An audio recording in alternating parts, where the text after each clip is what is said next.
وعباد الرحمن الذين يمشون على الأرض هونا وإذا خاطبهم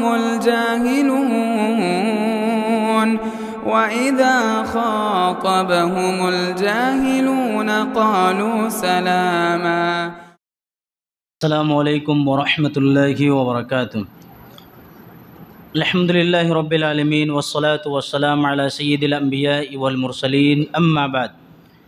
اللہم صلی علی محمد وعلی آل محمد کما صلیت علی ابراہیم وعلی آل ابراہیم انک حمید مجید.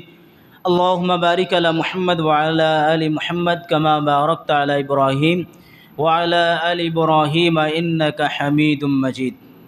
محترم سامعین، ہم لوگ یہاں پر پہنچے تھے اور سن چکے تھے یہاں تک کہ اسلام کے اندر دو بڑی بڑی شخصیات داخل ہو چکے تھے. حضرت حمزہ رضی اللہ عنہ جو نبی صلی اللہ علیہ وسلم کے چچا تھے، اور اسی طرح سے ایک بڑی طاقت حضرت عمر فاروق رضی اللہ عنہ نے اسلام قبول کر چکے تھے.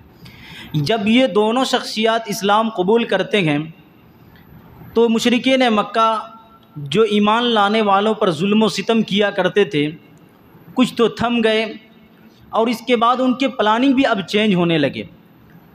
اب تک یہ لوگ جو جسمانی تکلیف پہنچا رہے تھے بغیر کسی کے کچھ بات کو سنے ہوئے، وہ کسی کو بھی مارنے لگتے تھے، کسی کو بھی ستانے لگتے، کسی پر بھی ظلم کرنے لگتے. لیکن اب یہ لوگ ذرا سوجھ بوجھ کے ساتھ کام لینے لگے، اور ان کا ایک واقعہ آپ کے سامنے رکھنا چاہتے ہیں. عتبہ بن ربیعہ یہ قوم کا سردار تھا، اور یہ قریش کی محفل میں آ کر کے کہتا ہے کہ اچھا ایسا کیوں نہیں کرتے ہیں کہ کچھ لے دے کر کے سودا بازی کر کے محمد صلی اللہ علیہ وسلم کو اس سے روکا جائے. دراصل وہ لوگ سوچ رہے تھے کہ نبی صلی اللہ علیہ وسلم جس طرح سے پولیٹیکل پارٹی میں ہوتا ہے کہ جب کسی نیتا کو کوئی کرسی نہ ملنے لگے، کوئی عہدہ نہ ملنے لگے تو وہ اٹ پٹ کام کرنے لگتے ہیں. تو جو ان کے پارٹی کے اہم نیتا ہوتے ہیں وہ انہیں سمجھاتے ہیں، انہیں کہتے ہیں کہ تمہیں کیا چاہیے، تم جو چاہتے ہو تمہیں ملے گا. تو یہ لوگ یہی سمجھ رہے تھے کہ اسی سیاست کے لیے، عہدے کے لیے، منصب کے لیے اور اس طرح دیگر چیزوں کے لیے محمد صلی اللہ علیہ وسلم کام کر رہے ہیں. ان لوگوں کو معلوم نہیں تھا کہ نبی صلی اللہ علیہ وسلم کس مشن کو لے کر کے چل رہے ہیں. بہرحال اسی نیت سے وہ لوگ یہ سمجھ رہے تھے کہ سودا بازی کیا جائے، نبی صلی اللہ علیہ وسلم کے سامنے کچھ پیش کیا جائے، ان میں سے کوئی بھی چیز مان لیتے ہیں تاکہ انہیں اس دعوت سے روک دیں گے. اس کے لیے عتبہ بن ربیعہ راضی ہوئے اور کہا کہ میں جا کر کے بات کروں گا اور کچھ باتیں ان کے سامنے پیش کروں گا، کچھ چیزیں ان کے سامنے لے جا کر کے رکھوں گا، ان میں سے کوئی چیز کو وہ قبول کر لے تو بہت اچھا ہے. اس وقت نبی صلی اللہ علیہ وسلم مسجد حرام کے کنارے میں بیٹھے ہوئے تھے. عتبہ بن ربیعہ جاتے گئے اور کہتے ہیں نبی صلی اللہ علیہ وسلم کے پاس کہ دیکھیے آپ کا مقام و مرتبہ آپ کے اپنے قوم میں بہت زیادہ ہے، جس کو آپ بہت بہتر طریقے سے جانتے ہیں. اور اس کے ساتھ ساتھ کہا کہ آپ ایک ایسی چیز کو لے کر کے آئے ہیں کہ جو قوم میں فتنے کا باعث بن گئی، اور اسی طرح سے آپ ہمارے آبا و اجداد جو اس دنیا سے گزر چکے ہیں ان کو کافر کہہ رہے ہیں، اور ہمارے بتوں کو آپ برا بھلا کہہ رہے ہیں.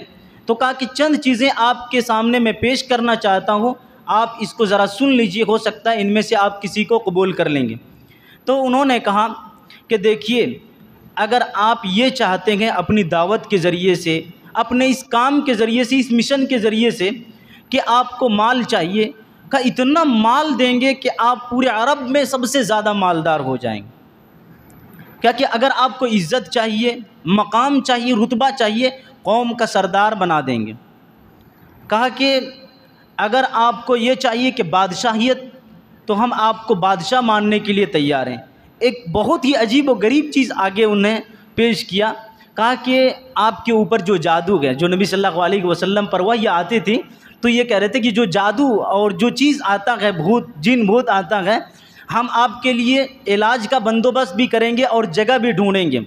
اس کے لیے جتنا مال خرچ ہوگا ہم دیں گے اور خرچ کرنے کے لیے تیار ہیں تاکہ آپ ٹھیک ہو جائیں اور آپ شفایاب ہو جائیں گے. نبی صلی اللہ علیہ وسلم کے سامنے یہ ساری باتیں عتبہ بن ربیعہ پیش کر رہے تھے. نبی صلی اللہ علیہ وسلم خاموشی سے سن رہے تھے. عتبہ بن ربیعہ کو کہا کہ عتبہ اب تمہاری باتیں ختم ہو گئی، تم اپنی باتوں کو پیش کر چکے؟ کہا ہم پیش کر چکے۔ تو اللہ کے نبی صلی اللہ علیہ وسلم نے کہا کہ ہم بھی تم کو کچھ سنانا چاہتے ہیں، سنو گے؟ کہا ہاں سنیں گے۔ اس کے بعد نبی صلی اللہ علیہ وسلم نے سورہ فصلت کی چند آیتیں عتبہ کے سامنے پیش کی اور تلاوت کی۔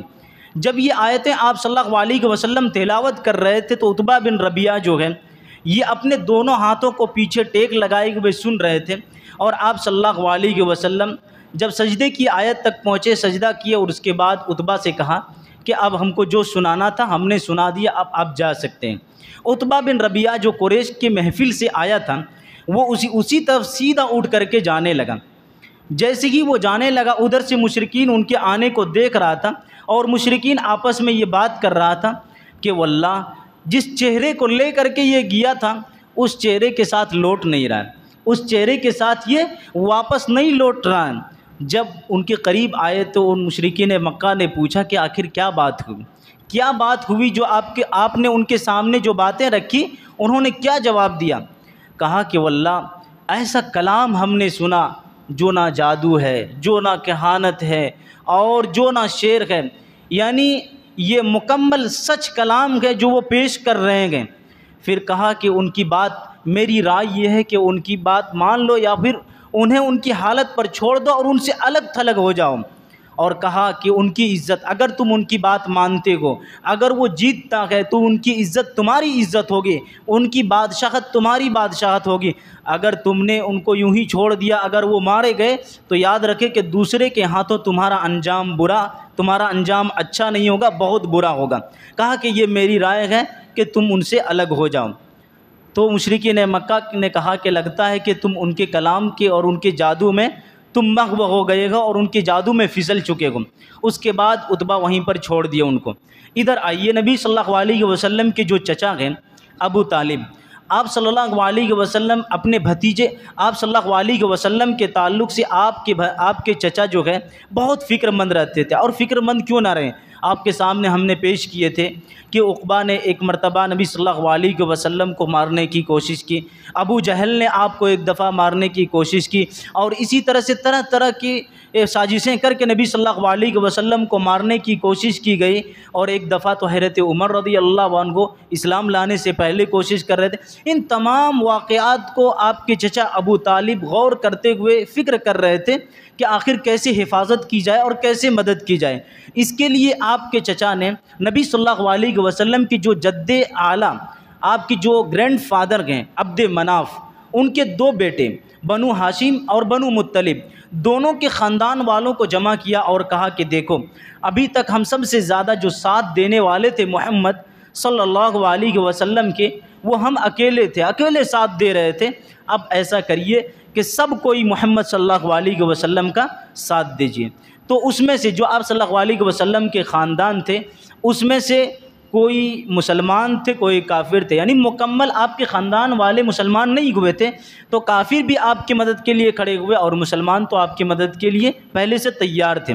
اب آئیے ادھر مشرکین کی اب دوسری چال کی طرف دیکھیے۔ جب ان کو ایک ہفتے میں 4 دھکے لگے، ایک تو حضرت حمزہ رضی اللہ عنہ مسلمان ہو گئے، اسی طرح سے حضرت عمر رضی اللہ عنہ مسلمان ہو گئے، اسی طرح سے نبی صلی اللہ علیہ وسلم کے سامنے کچھ چیزیں آ کر کے پیش کی، آپ صلی اللہ علیہ وسلم نے ٹھکرا دیے۔ اور اس سے اور بھی بڑھ کر کے جو مشرکین مکہ کو چوٹ لگی وہ یہ کہ آپ صلی اللہ علیہ وسلم کی حفاظت کے لیے 2 خاندان والے بنو ہاشم بنو مطلب ان کی حفاظت کے لیے آپ صلی اللہ علیہ وسلم کی مدد کے لیے جب کھڑے ہو گئے تو ان لوگوں نے کہا کہ اب جو ہم یہ پلاننگ کرتے تھے کہ محمد صلی اللہ علیہ وسلم کو قتل کریں گے، نعوذ باللہ، کہا کہ اس کو چینج کر دیجئے، اس پلاننگ کو چینج کر دیجئے۔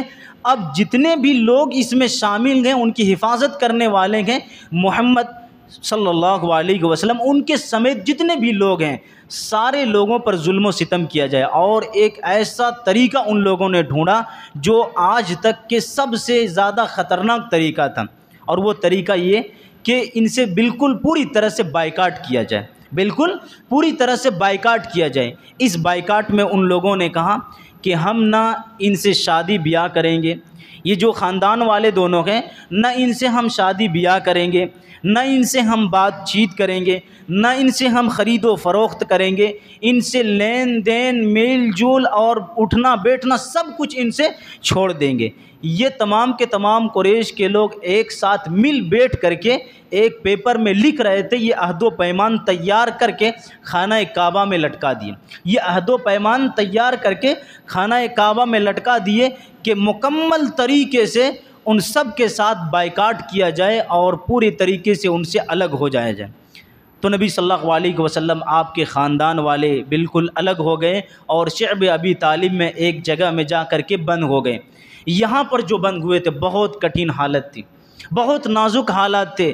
اس میں آپ کے خاندان والے میں مسلمان بھی تھے اور کافر بھی تھے، سب نے ایک ساتھ مل کر کے نبی صلی اللہ علیہ وسلم کی مدد کے لیے کھڑے تو ہوئے تھے، لیکن ان لوگوں کے ساتھ جو اس قدر بائیکاٹ کر دیا گیا، جہاں پر شیب ابی طالب میں بند تھے اس جگہ میں کھانے پینے کی چیز کچھ نہ جاتی تھی، کھانے پینے کی چیز کچھ نہ جاتی تھی۔ بڑی مشکل سے باہر سے کوئی بیچنے والا آتا اور اگر خریدنے کے لیے حرمت والے مہینے میں نکلتے بھی تھے تو لوگ جو مشرکین مکہ تھے ان کی قیمت کو اور بڑھا چڑھا کر کے وہ خرید لیتے۔ اس لیے نبی صلی اللہ علیہ وسلم آپ کے خاندان والے کو دیگر چیزیں اور کھانے پینے کی چیزوں کو خریدنے میں بڑی مشکل ہوتی تھی۔ اور اسی طرح سے تاریخ اور سیرت نگاروں نے لکھا کہ بچے بلک بلک کر کے روتے تھے، بچے بلک بلک کر کے روتے تھے کھانے پینے کی وجہ سے، بھوک کی وجہ سے، اور وہ لوگ چمڑے کو بھگو بھگو کر کے چوسنے اور اسی طرح سے درخت کے چھالوں کو کھانے اور اسی طرح چوسنے پر مجبور ہو گئے تھے۔ اس قدر مجبوری کی حالت میں اگر کوئی شخص ان تک کھانا بھی پہنچاتا تو یہ مشرکین مکہ اگر دیکھتا تو انہیں روکنے کی کوشش کرتا اور انہیں روک بھی دیتا۔ یہ حالت 3 سال تک رہی، یہ حالت 3 سال تک رہی۔ نبی صلی اللہ علیہ وسلم آپ کے خاندان والے شیب ابی طالب میں اسی حالت میں 3 سال تک بند رہے، اور نبی صلی اللہ علیہ وسلم کے جو چچا تھے ابو طالب، آپ صلی اللہ علیہ وسلم کی بہت فکر کرتے تھے۔ یہاں بھی نبی صلی اللہ علیہ وسلم کی کتنی فکر کر رہے ہیں ذرا سوچئے کہ آپ صلی اللہ علیہ وسلم پر کوئی حملہ نہ کر دے، سونے کے وقت کہیں اور سلاتے، اور جب سارے لوگ سو جاتے تو آپ کے چچا آپ کی سونے کی جگہ کو بدل دیتے، اپنے بیٹوں کی جگہ میں لے جا کر کے سلا دیتے تاکہ اگر کوئی شخص آئے تو پتہ نہ چلے کہ کہاں پر سوئیں۔ اس طرح سے نبی صلی اللہ علیہ وسلم اور آپ کے خاندان والے شیب ابی طالب میں 3 سال تک رہتے ہیں اور آپ کے چچا آپ کی حفاظت کے لیے فکر مند ہوتے ہیں۔ آگے ہم آپ کے سامنے انشاءاللہ بات کریں گے کہ اس عہد و پیمان کو کس طرح سے توڑا گیا اور کن کن لوگوں نے اس کے لیے بیڑا اٹھایا۔ بہت دلچسپ باتیں انشاءاللہ آگے آئے گی۔ اللہ رب العالمین سے دعا کرتے ہیں رب العزت ہم تمام لوگوں کو دین اسلام پر چلنے کی توفیق نصیب فرمائے، نبی صلی اللہ علیہ وسلم کی سنت کے مطابق زندگی گزارنے کی توفیق نصیب فرمائے۔ آمین وآخر دعوانا الحمدللہ رب العالمین۔